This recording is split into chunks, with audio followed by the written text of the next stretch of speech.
The Burgwin-Wright House is a colonial home in the heart of downtown Wilmington, and what makes this particular historic house unique is that there are only 3 colonial structures left in Wilmington, and it is the only one open to the public. In the last several years, there have been great strides in renovating and restoring aspects of the home, repainting it, bricking the outdoor gardens, illuminating it for public events and special events. There are also efforts in restoring some of the rooms to their former glory.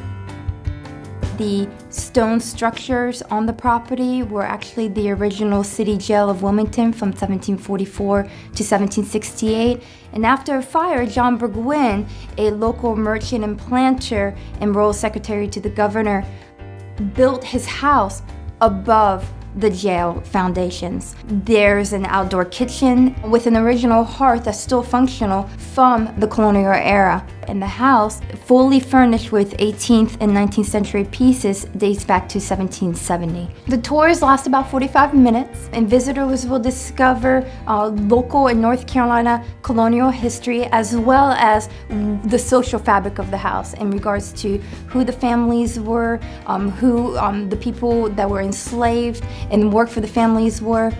We discuss North Carolina during the colonial era and what it meant in the grand scheme of the American Revolution. Another unique feature of the Burgwin-Wright House is the 7 colonial gardens that surround the property on 2/3 of an acre. It is the only green public space in downtown Wilmington, with a complimentary self-guided tour at any time that visitors can take at their own leisure.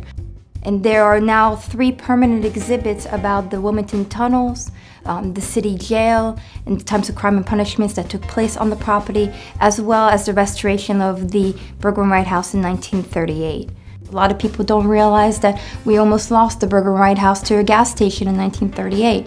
So it discusses the campaign and how the community came together to save this unique structure, which is one of the finest examples of Georgian architecture. We do get a lot of people who come through the Burgwin-Wright House expecting to go through Jacob's Run, which is one of the most infamous tunnels in downtown Wilmington. However, we have no connection to that tunnel because it's across the street. So the exhibit is really important because it dispels a lot of the myth and lore surrounding the house. However, there were 7 tunnels in downtown Wilmington that we do discuss.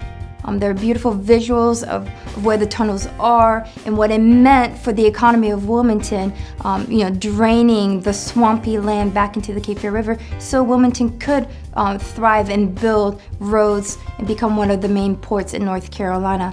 Another exhibit that we have on permanent display discusses the types of crime and punishments that took place on the properties and some of the features that were there: cages, stocks, pillories, and gallows, to showcase how important the property was in the colonial era and how what took place on this property really influenced our Bill of Rights. The right to a trial by jury versus one colonial judge that could be easily bribed. The right to a speedy trial rather than be incarcerated in a jail for 4 to 6 weeks without due process. Those types of punishments that took place on the property really influenced the founding documents of our country. The house is open all year round, even during extensive preservation and restoration efforts. And we invite the public to come out, ask questions, and see some of the efforts that it takes to take care of a structure that's 240 years old.